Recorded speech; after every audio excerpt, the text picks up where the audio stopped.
या कार्यक्रमासाठी उपस्थित आदरणीय पवारसाहेब, आमच्या सगळ्यांचेच ज्येष्ठ मार्गदर्शक काकोडकर साहेब, मधु मोहितेजी, माझे सहकारी दत्ता, व्यासपीठावरील आणि उपस्थित कैलासवासी चव्हाण साहेबांवर प्रेम करणारे आपण सगळे आज आलात. तुमच्या सगळ्यांचं मी मनापासून इथे स्वागत करते. संस्थेची जवळपास 3 दशकं हे कार्य पुढे नेणं हे खूप मोठं आणि जबाबदारीचं काम होतं. कारण माझ्या आधी खूप मोठ्या नेत्यांनी ह्या संस्थेला दिशा द्यायचं काम केलेलं आहे आणि त्याच्या 3-4 लोकांचा उल्लेख करणं मला आज महत्त्वाचं वाटतं. एक तर काकोडकर साहेबांचं खूप मोठं योगदान राहिलं आहे संस्थेमध्ये. विवेक सावंत सरांचं खूप मोठं योगदान त्यांचंही राहिलेलं आहे. आणि आज व्यासपीठावर आज अरुणभाई गुजराती नाही आहेत, पण अरुणभाईंचंही खूप मोठं योगदान आणि त्या काळातले सगळेच जे मोठे नेते ज्यांनी चव्हाण सेंटरच्या उभारणीत वेळ दिला त्यांचे खरंच मी मनपूर्वक आभार मानते. कारण तंत्रज्ञानात होणारे बदल, त्याच्यात संस्थेमधल्या कार्यक्रमात होणारे बदल हे आम्ही काकोडकर साहेब आणि विवेक सरांच्या, सावंत सरांच्या मदतीनेच खरं तर इथपर्यंत पोचू शकलो.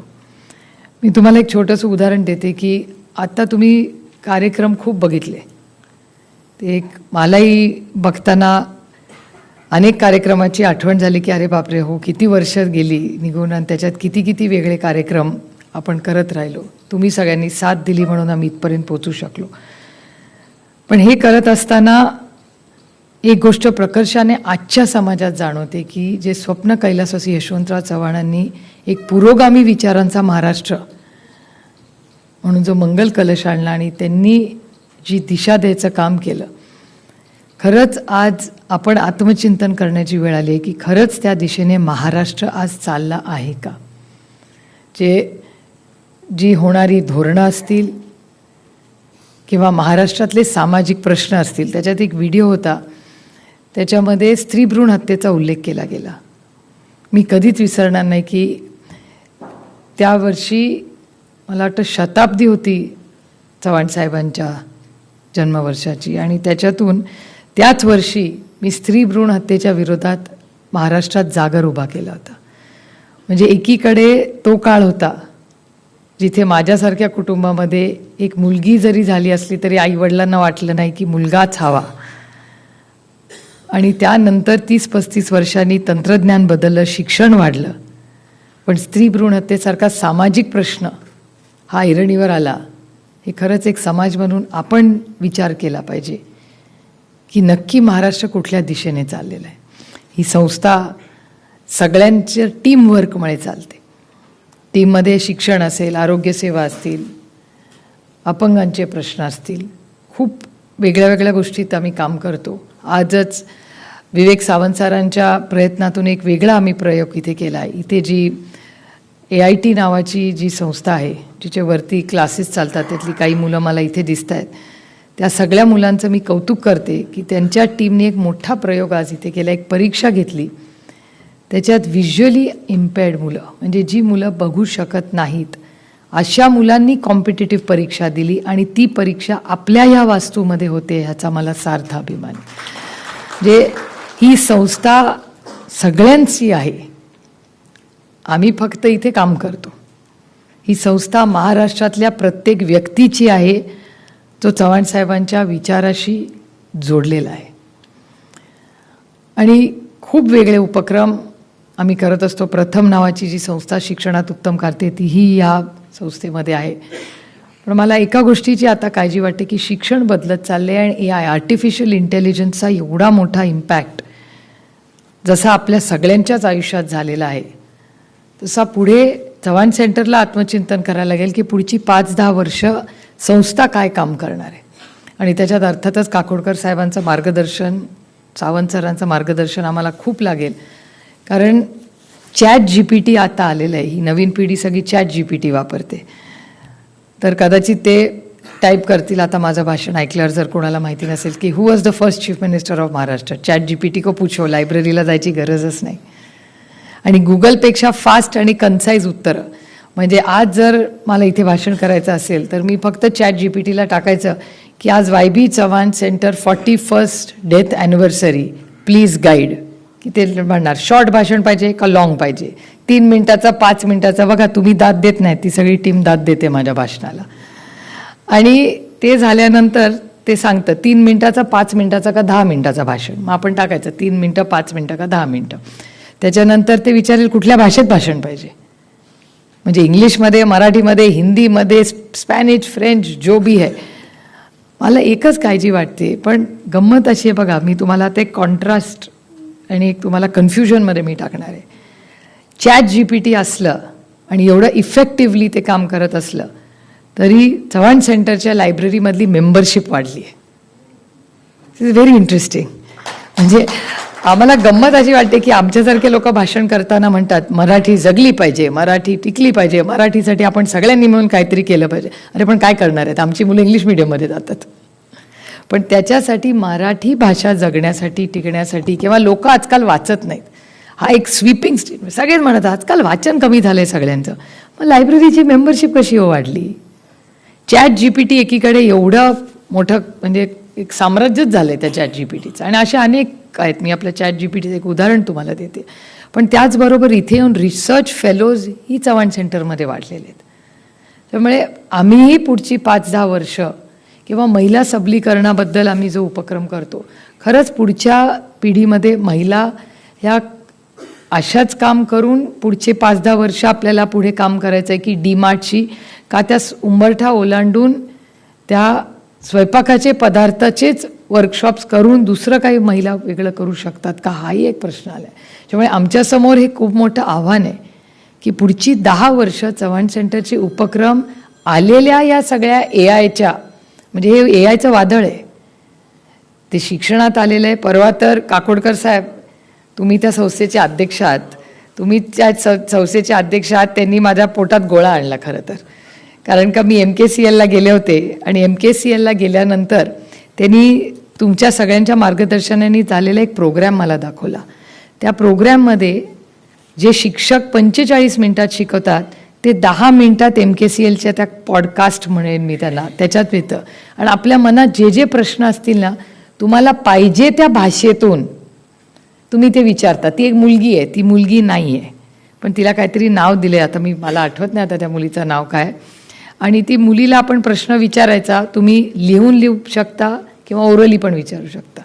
ते विचारलं की ती तुम्हाला समजून सांगते की त्याचं उत्तर काय. म्हणजे या MKCLनी एक अशी गंमत केली की उद्या मला जर इंटरव्ह्यूला जायचं असेल, म्हणजे माझ्या केसमध्ये आता लोकसभेला मला तिकीट मागायचं आहे, तर मी कशी इंटरव्ह्यूची तयारी करायची, तर त्या मुलीला विचारलं तुम्ही, ती तुमचं कोचिंग करून घेते की कसं तिकीट मागायचं.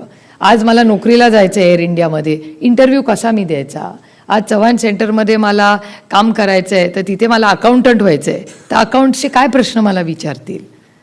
मला भीती अशी वाटते की 10 वर्षांनी शाळा लागतील का नाही, का फक्त परीक्षा द्यायला. परवा तर कोणीतरी गंमतच केली, परवा एका माणसाने मला येऊन गॅजेट दाखवलं की तुमच्या घरूनच तुम्ही मतदान कराल. आधीच आम्ही वोट चोरीला लढतोय, आता त्याच्यातून घरातच मतदान करायला लागलं तर झालं कल्याण या देशात.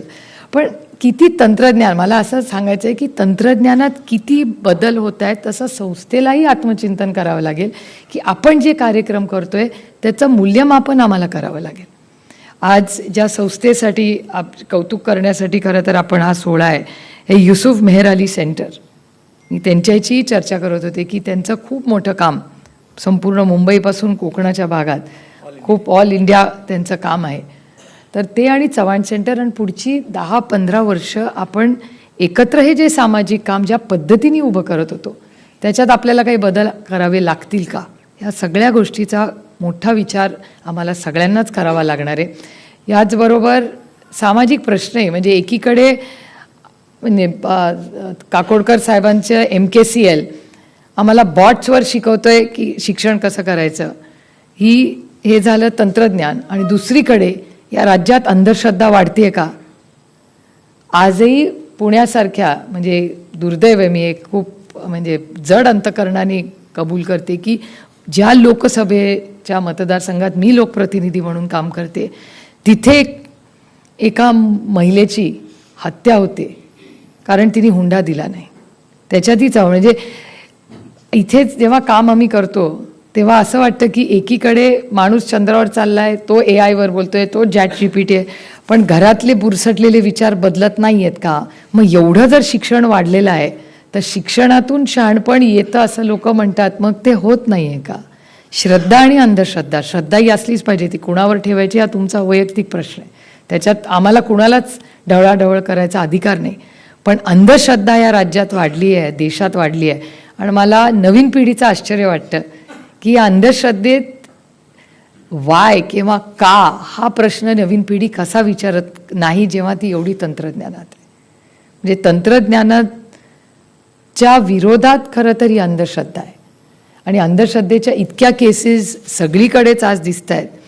त्याच्यामुळे त्याच्यातही यशवंतराव चव्हाण सेंटरनी काम करणं गरजेचं आहे. आम्ही त्यांच्याबरोबर काम करतो, पण मला वाटतं आत्ता जी अंधश्रद्धा राज्यात वाढलेली आहे ती दाभोळकरांनी केलेलं एवढं मोठं योगदान, एवढं मोठं काम त्यांनी उभं केलं, त्यांची हत्याही झाली, असे किती लोक, गौरी लंकेश असतील, ही सगळी गमावली ना आपण लोक ह्या अंधश्रद्धेच्याच मागे. त्यामुळे ह्या सगळ्या गोष्टीचा विचार हा त्या काळामध्ये चव्हाण साहेबांनी मांडला आणि तो पुढे न्यायचा एक प्रांजळ प्रयत्न आम्ही या संस्थेच्या माध्यमातून करतोय. तुमच्या सगळ्यांची साथ ही आम्हाला नेहमीच मिळाली आहे, पण सातत्याने अजून काही सुधारणा करता येईल का, आणखीन काही चांगलं काम आम्हाला करता येईल का, हे मार्गदर्शन आम्हाला तुमच्या सगळ्यांकडूनच अपेक्षित आहे. आणि चव्हाण साहेबांनी म्हणजे आज मला खरं तर हे बोलायचं नव्हतं, पण मला राहवत नाही आहे कारण का आपला घरगुती हा कार्यक्रम आहे. आज सकाळी मी कराडला गेले असताना मला आश्चर्य वाटलं की प्रशासनाकडून किंवा महाराष्ट्र सरकारला आज कैलासवासी यशवंतराव चव्हाण साहेबांची आठवण नाही. या राज्याचे फक्त ते पहिले मुख्यमंत्रीच नव्हते, पण या देशाचे सर्वोच्च नेते, ज्यांनी एक्सटर्नल अफेअर्स असेल, डिफेन्स मंत्रालय असेल, फायनान्स मिनिस्ट्री असेल, हा देशाचे प्रधानमंत्री म्हणून त्यांनी महाराष्ट्राचा गौरव केला. आणि चीनच्या बरोबर म्हणजे कालच चीनची आजच TV ला मोठी बातमी चालली आहे, ज्या चीनबरोबर आपण युद्ध केलं त्याच्यानंतर पंडित जवाहरलाल नेहरूंनी आवर्जून चव्हाण साहेबांना संपूर्ण देशातून त्यांना एकच नाव सुचलं, ते म्हणजे कैलासवासी यशवंतराव चव्हाण, आणि त्यांना आवर्जून त्यांनी दिल्लीला बोलवून संरक्षण मंत्री केलं या देशाचं. आणि त्यातून आपली ओझरची फॅक्टरी झाली आणि नाशिकला आज विमान बनतं, त्याचा आपल्याला सार्थ अभिमान आहे. पण ओझरमध्ये आज विमान बनेल का नाही अशी परिस्थिती आहे. त्याच्यामुळे ह्या खूप गोष्टी अस्वस्थ करणाऱ्या आहेत. इलेक्शनही पुढे ढकलली जात आहेत, सत्ता ही केंद्रित होता कामा नये, त्याचं विकेंद्रीकरण झालं पाहिजे, हे सातत्याने चव्हाण साहेबांचा विचार होता. त्यामुळे ह्या सगळ्या गोष्टी, जरी आपली सामाजिक जबाबदारी आहे तरी ह्या देशामध्ये सामाजिक, राजकीय आणि आर्थिक, मी आर्थिक का म्हणते कारण आज महाराष्ट्राची आर्थिक परिस्थिती अतिशय अडचणीत आहे आणि देशामध्ये अतिशय फायनान्स मिनिस्टर, अर्थमंत्री म्हणून उत्तम काम हे चव्हाण साहेबांनी केलेलं आहे. त्यामुळे ह्याही यशवंतराव चव्हाण सेंटरमध्ये आम्ही ठरवलं आहे की इथून पुढे महाराष्ट्राची आर्थिक परिस्थिती कशी आहे याचा एक आर्थिक अभ्यास, आणि हा काही कुठलंही सरकार आहे त्याच्या विरोधात म्हणून नाही, पण खरंच राज्याची परिस्थिती काय आहे त्यातले जे तज्ज्ञ आहेत त्या तज्ज्ञांनी, म्हणजे कमिशन्स येतात, फायनान्स कमिशन एक आढावा देतो, किंवा खरंच महाराष्ट्रामधली गरिबी कमी झाली आहे का नाही, किंवा ज्या स्कीम्स असतात त्या चांगल्या पद्धतीने इम्प्लिमेंट होतात का.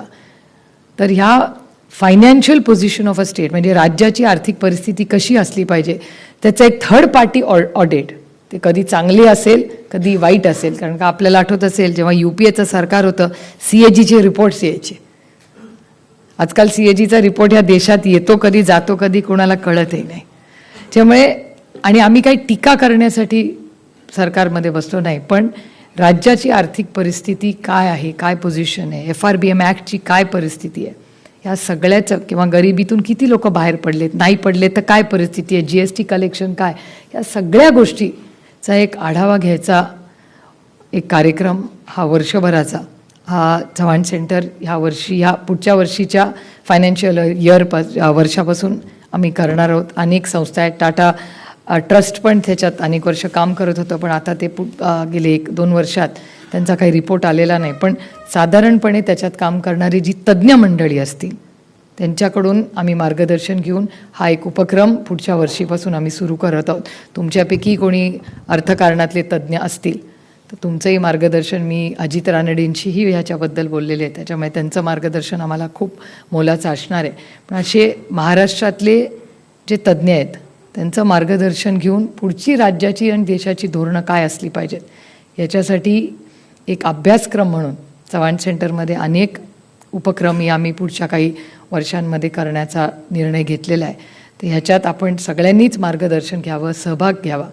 बाकीचं काम सगळं तुम्हाला फिल्ममध्ये बघितले. आमची अतिशय चांगली वेबसाईट आहे, तीही आपण बघावी. त्याच्यातूनच अजून काही सुधारणा असतील तर आपण जरूर मार्गदर्शन करावं. आज आपण या कार्यक्रमासाठी आवर्जून उपस्थित राहिला याबद्दल तुमच्या सगळ्यांचं मी मनापासून यशवंतराव चव्हाण सेंटरमध्ये मनापासून स्वागत करते आणि काकोडकर साहेबांना विनंती करते की त्यांनी पुढचं भाषण करावं. धन्यवाद.